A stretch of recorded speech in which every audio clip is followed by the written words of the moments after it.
Hey folks, in today's video I'm gonna show you how to construct the boxed zipper pouch yourself just within a few steps. The pouch itself consists of 6 different parts with different colors to make the construction easier to understand. And our pouch should end up with a height of 18 centimeters, a width of 17 centimeters and a depth of approximately 8 centimeters. As already mentioned at the beginning, our pouch consists of 6 different parts with 6 different colors. A back panel, a front panel, 2 zipper parts and a zipper, and a bottom part.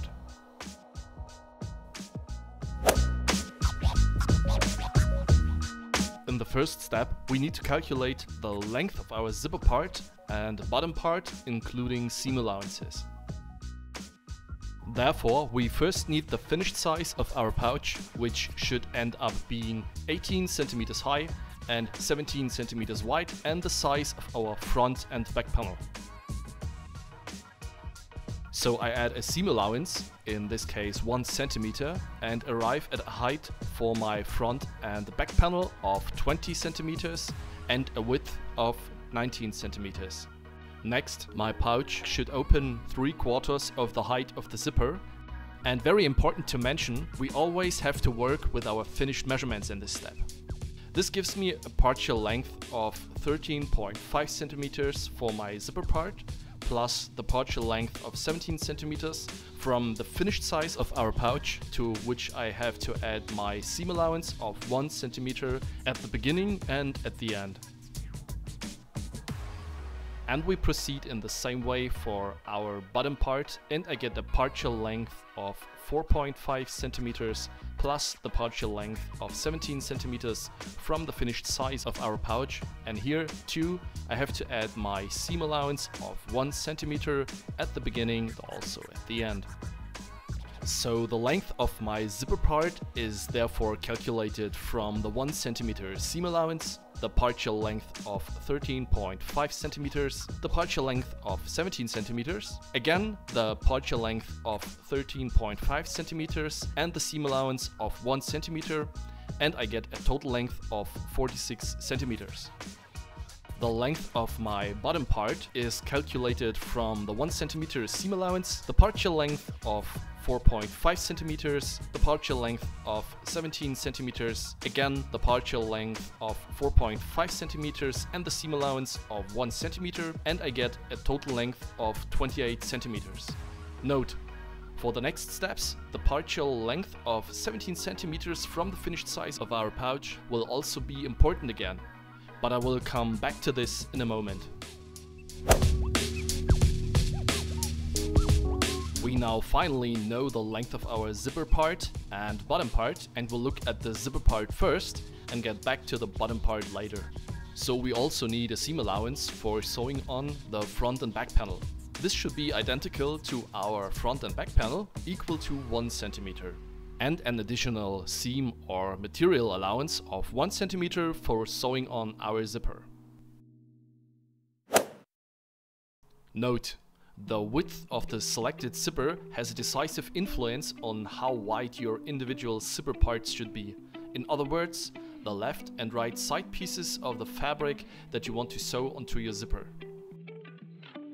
It can therefore be helpful to sew a test piece and measure the required width of the 2 zipper parts.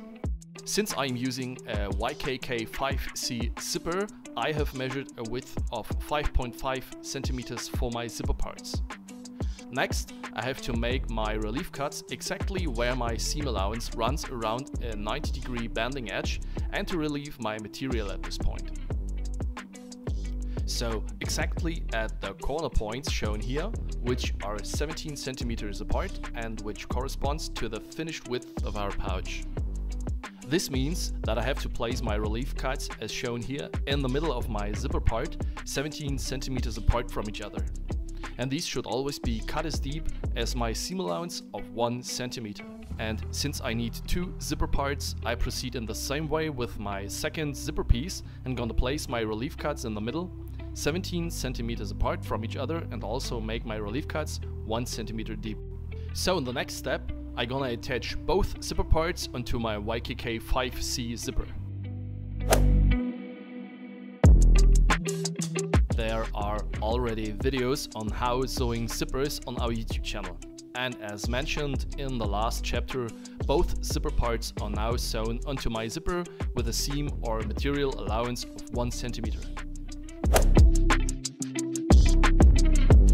After sewing my zipper, I checked the width of my finished zipper, including the side panels, and everything should now be 10 centimeters wide. And finally, I cut out my bottom part. Why do I do this? Afterwards, I simply transfer the width I have measured, in our case 10 centimeters, to my bottom part, so I have no offset. And now I cut it to the width I have measured and the length that I calculated previously. Now where I know the length as well as the exact width of my bottom part, I'm gonna add my seam allowances of 1 centimeter here, and should therefore arrive at the desired depth of my pouch of 8 centimeters.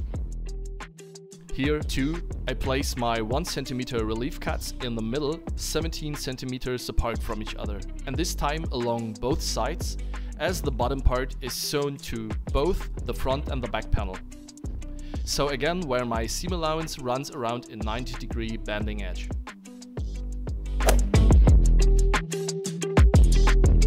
In the next step, the zipper part is then sewn to the bottom part with the previously determined seam allowance of 1 centimeter. Thanks to the relief cuts, the seam allowance of the zipper and bottom part can be folded over and bent 90 degrees and will be sewn to both the back and the front panel. Don't worry here, we'll show you how to do this step by step on the sewing machine in the next video.